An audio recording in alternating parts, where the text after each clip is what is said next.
How to update Bluetooth drivers in Windows 11. So I'm going to show the perfect method. So let me start the video. Okay, in first method we need to check whether our driver updated or not. So come to the device, come to the search here and search for device manager, and under the device manager you can see the Bluetooth icon here at first or maybe here at last. So you need to just expand that option. In my case I don't have that Bluetooth driver because I don't have Bluetooth options or hardware in my computer. Okay, so you need to just search for Bluetooth icon and just expand it, right click on that driver, go to the update driver and select search for automatic drivers and check it is already installed or not. Okay, so in my case it is already installed, so here we need to search for update driver on window updates. Okay, just search for it.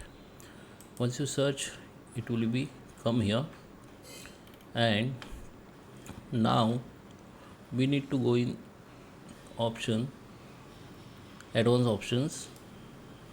Under the add-on option you can go for update optional updates. Okay, and here maybe you can see if there is updation available for Bluetooth driver. You can see that you need to just update it. In my case my window updation option is off, but you need to enable it, you need to on it.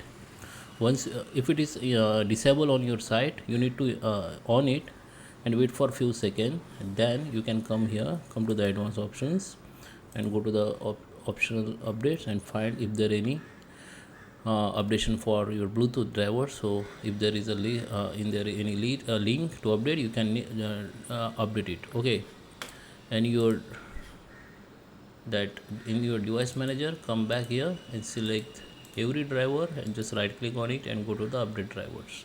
Okay, so I hope you like this video. Please subscribe. Thank you for watching.